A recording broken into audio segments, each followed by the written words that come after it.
retrouvons à présent notre invité au cœur de l'info. Face aux derniers développements véloces au Moyen-Orient, nous avons souhaité que Bertrand Badi nous livre son analyse, lui qui était venu nous parler de paix sur ce plateau avec son dernier ouvrage, L'art de la paix. Israël se prépare à occuper une grande partie de la bande de Gaza, forçant sa population à se déplacer avec une prise en charge américaine qui interpelle.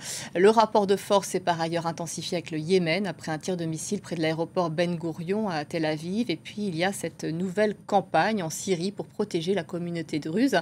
Bonsoir Bertrand Badi. Bonsoir. Beaucoup de choses à évoquer ce soir depuis plusieurs semaines. Alors avant d'entrer dans le détail sur ce qui s'est mis en place ces 2 dernières semaines, comment tout d'abord ressentez-vous cette succession d'annonces? Et j'insiste sur le verbe ressentir. Bien, en fait, c'est une révélation d'une tendance qui a déjà plusieurs décennies d'âge et qui remonte à bien avant le 7 octobre. Vous savez, fondamentalement, il y a dans le système politique israélien un triple postulat qui vient totalement s'éclairer avec les événements et cette succession d'événements que vous signalez. Premier postulat, la non-reconnaissance de la Palestine comme entité politique. Il y a un universitaire israélien qui a publié un livre qui s'appelle « Le politicide de la Palestine ». Ça veut dire quoi? Ça veut dire les Palestiniens peuvent exister en tant qu'humains, ils ne peuvent pas exister en tant que communauté politique. Le problème, c'est qu'à partir du moment où on dépolitise un peuple, on commence à le supprimer. Et c'est là que du politicide au génocide, il y a un glissement qui est en train de se... C'est ce à quoi on assiste. Il suffit de regarder les images que l'on voit derrière vous et auxquelles on assiste depuis 18 mois à présent. D'autant que, deuxième postulat, la sécurité d'Israël ne peut être assurée que par la puissance. Il y a en Israël une croyance profonde dans les vertus absolues de la puissance. Et ça me fait penser, vu mon âge, à ce que j'entendais quand j'étais enfant à propos de la guerre d'Algérie. Où le général Massieu, au moment de la bataille d'Alger, dit « Nous allons éradiquer le terrorisme, puis nous avons éradiqué le terrorisme ». Ça me fait penser même, puisqu'on a commémoré avant-hier le 80e anniversaire des massacres de Sétif, ça me fait penser à cette phrase du général qui avait monté cette répression, le général Duval, qui disait à son chef « Je vous assure la paix pour 10 ans, pas pour plus ». Pourquoi? Parce que justement la puissance ne peut pas éradiquer une énergie sociale. Mais cette idée reste un point fixe. Et le troisième postulat, c'est de toute manière, personne ne nous empêchera de le faire.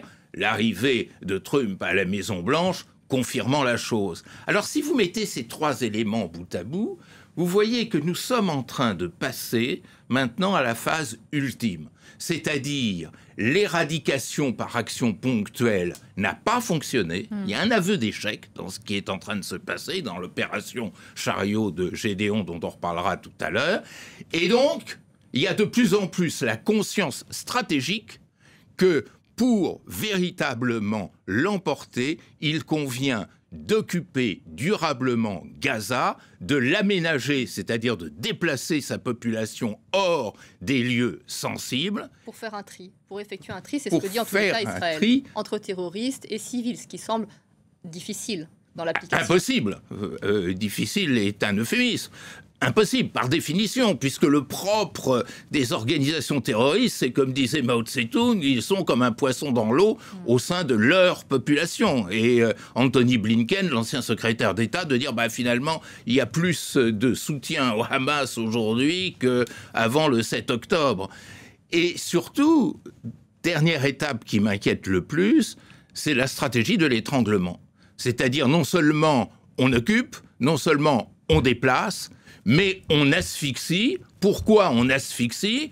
Eh bien, parce que ainsi on incitera la population à partir définitivement du territoire de Gaza.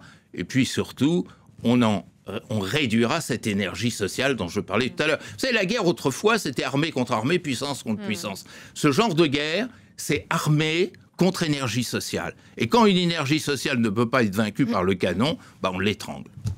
Je vous demandais ce que vous ressentiez, parce que c'est vrai que toute cette succession d'informations nous laisse abasourdis, comme assommés, incapables de réagir. Et c'est là le danger, en fait, de subir ce va-t-en-guerre, cette succession d'annonces auxquelles on assiste depuis quelques semaines et quelques mois.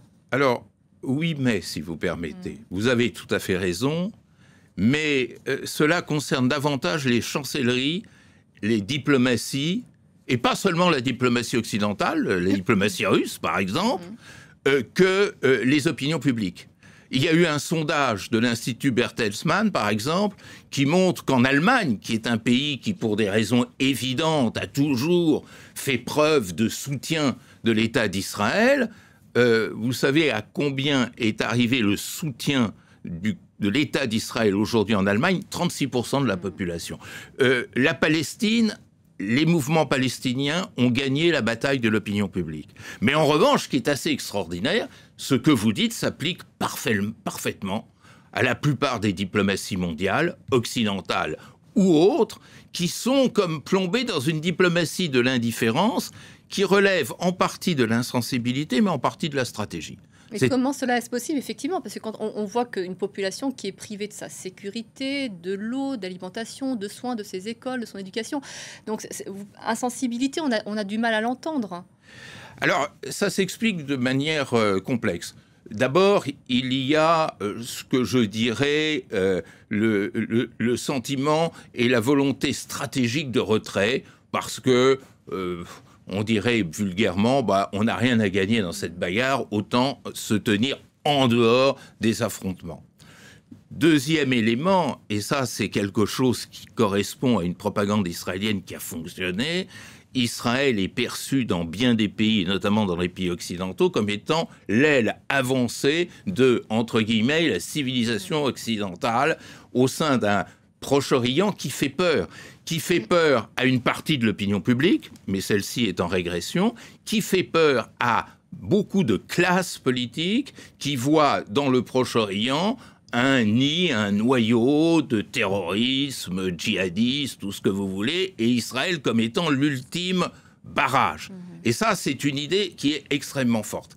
Ce qui est intéressant et qu'il faut suivre, on n'en a pas tellement parlé, c'est cette première réunion qu'il y a eu des ministres des Affaires étrangères européens qui se sont dit « mais on ne peut pas continuer à laisser faire ». Et ce qui est intéressant, c'est que la haute représentante de l'Union européenne pour la sécurité et l'action extérieure, enfin pour la politique étrangère, Madame Kallas, qui était très proche d'Israël, a demandé que des initiatives soient prises au sein de l'Union européenne au nom des principes fondateurs de l'Union européenne, c'est-à-dire le droit international, c'est-à-dire le droit humanitaire, c'est-à-dire le respect des grandes valeurs humaines, humanistes, d'avoir une réaction. Ce qui est intéressant, c'est que des ministres de pays très sympathisants d'Israël lui ont emboîté le pas, notamment le ministre néerlandais des Affaires étrangères. Les Pays-Bas étaient un des pays les plus chaleureusement favorables à Israël. Puis, bien entendu, ceux qui mènent, je dirais, cette lutte pour restaurer le droit des Palestiniens, l'Espagne, l'Irlande, la Belgique, le Luxembourg, la Slovénie, il y a quand même un début de frémissement. À mon avis, il finira par l'emporter, ce frémissement, mais combien de morts? Combien de morts faudra-t-il? Vous voyez, on est officiellement à 52 500, probablement à plus de 100 000. Imaginez un autre pays dans lequel un tel massacre aurait eu lieu, mais le monde entier aurait été sur le pied de guerre pour faire arrêter le massacre. On assiste à des massacres assez similaires au Darfour, par exemple. Il y a des populations aussi, on a parlé de la RDC, on a des populations qui souffrent immensément, où il est difficile d'accéder, d'apporter des soins aussi. Tout à fait. Mais voilà, là, c'est une population qui est enfermée, effectivement, qui ne peut pas sortir de son enfermement, d'où la spécificité du territoire palestinien. Parlons de cette opération chariot de Gédéon. Il s'agit de défaire le Hamas. C'est en 3 volets. Le premier volet, c'est en principe de préparer l'aide humanitaire, apporter de l'eau, pour faire venir une population dans une petite dans un espace assez restreint. Que viennent faire les Américains sur ce volet humanitaire? On les attendait pas là, finalement. Pourquoi prennent-ils la main sur cette chose-là, alors qu'en plus, il y a en principe des agences onusiennes et des ONG qui sont supposées suppléer et être présente pour fournir de l'aide humanitaire aux populations? Alors, il y a une volonté récurrente qui n'est pas d'aujourd'hui de la part du gouvernement israélien de mettre le multilatéralisme en dehors de tout cela. Pour différentes raisons. D'abord parce que les responsables israéliens considèrent que l'ONU n'est pas neutre dans ce conflit, et puis parce que l'ONU est aussi un agent de communication et de diffusion des informations, ce que l'on n'aime pas beaucoup côté israélien. D'autre part, il y a de la part des États-Unis, et notamment de la diplomatie trumpienne, une volonté d'affichage. Trump, c'est la diplomatie d'affichage. Montrer que on est là, l'acteur providentiel qui va tout régler, qui va sauver les uns et les autres. Et donc, la diplomatie américaine a tendance à considérer que ce rôle humanitaire la valoriserait. Seulement, le plan qui est plus ou moins ébauché est un plan qui a fait réagir très durement les Nations Unies en disant « Mais attendez, votre plan, c'est de faire entrer 60 camions humanitaires par jour, alors que avant le blocus, avant le blocus, même pas avant le blocus, avant la reprise des hostilités, c'est-à-dire avant début mars, on en était à 600. C'est-à-dire même pendant la première phase du conflit, on était à 600 camions humanitaires par jour. Là, il est question de 60. Pour ravitailler une population qui est dans une situation de souffrance et de manque sans commune mesure avec ce qu'on a pu connaître auparavant. Donc, effectivement, on va tout droit vers cette catastrophe humanitaire. Tout le monde le dit, l'ONU le dit, les ONG le disent. Et donc, bien entendu, on est très, très loin du compte. Mais vous savez, je disais tout à l'heure que la diplomatie états-unienne est une diplomatie d'affichage. Je dirais même que c'est une diplomatie d'image. On a voulu projeter l'image d'une Riviera à Gaza. Maintenant, on va présenter la diplomatie états-unienne comme étant le Saint-Martin de cette opération. Mais là, Donald Trump, selon vous, avance seul ou il avance avec les Israéliens? Il s'apprête à effectuer une tournée dans les pays du Golfe, il ne va pas passer par Israël. Il circonscrit sa visite à l'Arabie Saoudite, au Qatar notamment. Quel est le plan en fait de Donald Trump? Est-ce qu'il le sait seulement? Oui, alors vous faites bien de poser cette dernière question. Il n'est pas sûr que l'homme ait une stratégie, en tous les cas une vision à moyen ou long terme de la solution de cette crise. C'est le propre de ce que j'appelais tout à l'heure la diplomatie d'affichage, c'est-à-dire il faut projeter des spots, mais pas aller au-delà. Il y a un autre principe de la diplomatie états-unienne qui s'affirme de manière absolument aveuglante depuis le 20 janvier dernier, c'est on décide seul. On décide seul.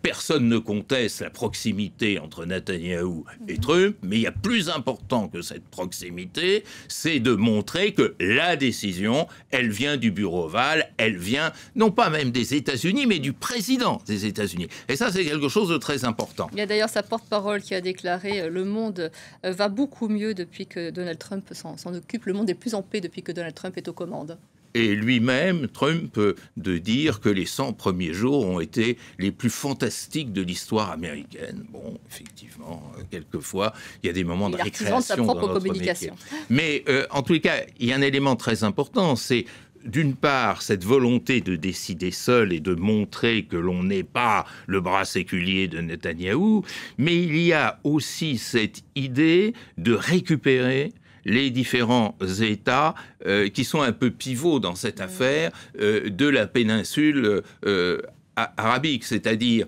bien sûr l'Arabie Saoudite, mais aussi le Qatar, les Émirats Unis, c'est déjà un petit peu différent. Koweït et Oman ne se prêtent pas à ce jeu. Mais en tous les cas, il y a un message que Trump peut faire passer au Qatar, c'est de dire: écoutez, vous voyez comment ça se passe et comment ça évolue depuis notamment le 5 mai, la déclaration de Netanyahou à laquelle vous vous référiez. Donc, il est urgent que vous agissiez sur vos, entre guillemets, protégés du Hamas. Ça, c'est une première piste et qui probablement sera décisive dans les entretiens de Doha. Et puis il y a la deuxième piste qui est de dire à l'Arabie Saoudite, vous devez reprendre le cours normal qui était celui antérieur au 7 octobre 2023 en reprenant une négociation avec Israël. Vous avez intérêt à le faire parce que c'est aujourd'hui la seule façon de calmer le gouvernement Netanyahou. Voilà, je crois, le jeu du président des États-Unis. C'est perdu d'avance. Ouais, le temps file très vite avec vous, Bertrand Badi. Je voudrais qu'on parle justement de la reprise des discussions avec l'Iran, parce que là encore, on a l'impression que peut-être qu'il y a des agendas, des ambitions qui divergent entre Israël et les États-Unis. On a les États-Unis qui reprennent ces discussions. L'Iran qui répond aujourd'hui, ce soir encore, il est hors de question qu'on arrête notre programme nucléaire. On y a le droit, on ira jusqu'au bout. Et puis, en même temps, Israël qui maintient cette politique de pression. On l'a vu notamment avec ce bombardement à Damas. On le voit sur le Yémen. C'est l'Iran qui est visé systématiquement par Israël, qui ne lâche rien. Oui, et je pense que les responsables iraniens ont le sentiment qu'il y a un alignement des planètes qui, paradoxalement, leur est assez favorable. Pourquoi ? Revenons à la diplomatie d'affichage. Depuis le 20 janvier dernier, Trump n'a rien obtenu nulle part, ni sur le dossier ukrainien, ni sur le dossier israélo-palestinien, ni même sur l'Inde et le Pakistan, qu'on évoquait tout à l'heure. Ni sur l'Inde et le Pakistan, et j'ajouterais sur la guerre tarifaire. C'est-à-dire les quatre coins du carré qui devaient marquer ces 100 premiers jours, eh bien, sont écornés tous les quatre.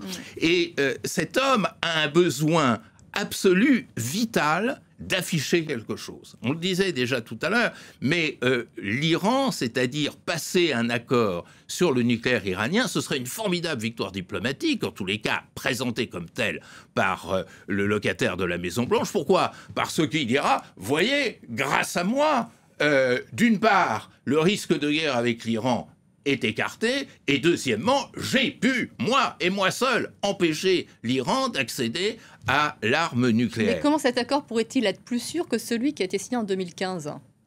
Mais vous savez, le fond des choses, c'est qu'il n'y a jamais, on ne connaît pas dans l'histoire d'accord absolument sûr sur la dénucléarisation d'un pays. Par définition, il faut voir l'état d'avancement de la recherche en Iran en matière nucléaire. On ne va pas lobotomiser tous les ingénieurs. On ne pourra jamais détruire toutes les installations qui, pour certaines, sont très enfoncées profondément dans la terre iranienne. Donc, c'est plus... Je dirais ces deux choses. C'est une expression d'affichage. Encore une fois, je sors ce mot. Il y a quelque chose d'un peu plus. Vous savez, les Iraniens, les responsables iraniens savent très bien qu'ils ne pourront jamais utiliser l'arme nucléaire. Jacques Chirac lui-même avait cette phrase très intéressante en disant « Si jamais les Iraniens veulent utiliser l'arme nucléaire, en 2 minutes, Téhéran sera détruit. » Et c'est vrai. Donc, on est dans une logique de dissuasion qui fonctionne à plein, beaucoup plus qu'en Europe pour des raisons complexes. Donc, les Iraniens savent que cette arme est utile à leur panoplie politico-diplomatique, mais pas à leur panoplie militaro-stratégique.